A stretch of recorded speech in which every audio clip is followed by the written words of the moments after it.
Hello friends, welcome to ஃபிஷாஸ் kitchen. So Monday routine தான் நான் உங்களோட ஷேர் பண்ணியிருக்கேன். ஸோ அன்றைக்கி பார்த்திங்கன்னா நிறைய க்ளீனிங் வேலை இருந்தது. ஏன்னா பொங்கலுக்கு வந்து ஊருக்கு போயாச்சு. போய் 3 நாள் இருந்துட்டு வந்தனால ஸோ உங்களுக்கே தெரியும், ஊருக்கு போயிட்டு திருப்பி நம்ம வந்தோம் அப்படின்னா வீடு என்ன நிலமையில் இருக்கும் அப்படின்னு சொல்லிட்டு துணி வேறு நிறையா இருந்துச்சு. அட் தி சேம் டைம் வீடு ஃபுல்லாக க்ளீன் பண்ணுற மாதிரி இருந்துச்சு. அதனால் சரி லன்ச்சு பிரேக்ஃபாஸ்ட்லாம் சீக்கிரமே பண்ணிடலான்னு சொல்லிட்டு எல்லா வேலையுமே முன்னாடியே முடிச்சுட்டு அதுக்கப்புறமா தான் க்ளீனிங்க்கு வந்தேன்.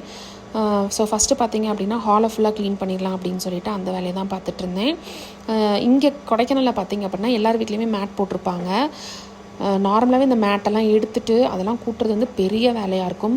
இன்னொன்று பார்த்திங்கன்னா மாப்பெல்லாம் போடுறோம் அப்படின்னா அந்த மேட்டை கூட்டி எடுத்துகிட்டு திருப்பி மாப் போட்டு அதை போடுறதுக்குள்ளே ரொம்ப கஷ்டம். ஸோ அப்படி தான் வந்து போயிட்டுருக்கு. ஏன்னா கிளைமேட் அப்படி இருக்கு இல்லையா. அதுவும் இப்போ பார்த்திங்க அப்படின்னா ரொம்பவே பனியாக இருக்குது.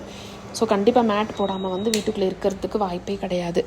ஸோ ஃபஸ்ட்டு வந்து ஹாலை ஃபுல்லாக க்ளீன் பண்ணிடலான்னு சொல்லிட்டு அதை தான் க்ளீன் பண்ணிகிட்டு இருந்தேன். டேபிள்லாம் பார்த்திங்க அப்படின்னா அப்பப்போ டஸ்ட் பண்ணி விட்டுட்டு அங்கே இருக்க எல்லா பொருளையும் எடுத்து அந்தந்த இடத்துல வச்சுருவேன். இது டெய்லியுமே பண்ணுற ரொட்டின் தான்.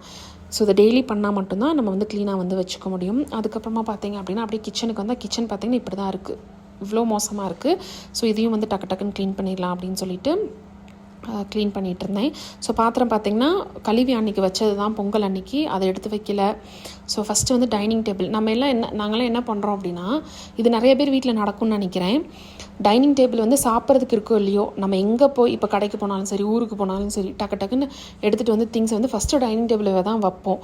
ஸோ இது எத்தனை பேர் வீட்டில் நடக்குது அப்படின்னு சொல்லிட்டு கமெண்ட்டில் சொல்லுங்கள். ஸோ இங்கேயும் அதே தான், எல்லாம் ஸ்வெட்டர்லேருந்து குள்ளாலேருந்து எல்லாமே டைனிங் டேபிளில் தான் இருக்கும். ஸோ அந்த மாதிரி தான் அன்றைக்கி எல்லா பொருளுமே வந்து ஊர்லேருந்து கொண்டு வந்து எல்லாமே டைனிங் டேபிளில் இருந்துச்சு. ஸோ ஃபஸ்ட்டு வந்து அந்தந்த திங்ஸ் எடுத்து அந்தந்த இடத்துல வச்சுட்டு ஃபுல்லாகவே வந்துட்டு தண்ணியெல்லாம் தெளித்து டைனிங் டேபிளை ஃபுல்லாக க்ளீன் பண்ணிட்டேன். ஸோ நானும் நினைப்பேன் டைனிங் டேபிள் எதுவும் வைக்கக்கூடாதுன்னு. பட் என்னன்னு தெரில, அந்த கை வந்து அங்கே டைனிங் டேபிளுக்கு தான் போகும் திங்ஸ் எல்லாம் வைக்கிறதுக்கு. ஸோ அதுக்கப்புறமா பார்த்திங்கன்னா இந்த சைடு வந்து ஒரு டேபிள் இருக்கும். ஸோ அதையும் வந்து ஃபுல்லாகவே வந்து க்ளீன் பண்ணிவிட்டு அதையும் வந்து லைட்டாக தண்ணி விட்டு தொடச்சி விட்டுட்டேன். அப்புறம் பார்த்திங்கன்னா கையோட கிச்சனையும் வந்து கூட்டிடலாம் அப்படின்னு சொல்லிட்டு அதையும் வந்து கூட்டியாச்சு. ஸோ க்ளீனிங் அப்படின்னு போயிட்டாலே டைம் வந்து ரொம்ப ஜாஸ்தி ஆகிடும்.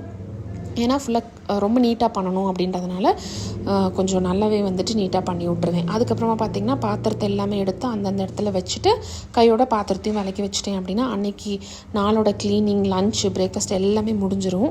ஸோ நான் வந்து கொஞ்சம் ஸ்பீடாக பண்ணேன் அப்படின்னா ஒரு 1 ஹவர்க்குள்ளே நான் இந்த எல்லா வேலையுமே வந்து முடிச்சிடுவேன். கொஞ்சம் சோம்பேறித்தனப்பட்டேன் அப்படின்னா டைம் பார்த்திங்க அப்படின்னா ஒரு 2 ஹவர்ஸ் அந்த மாதிரி ஆகும்.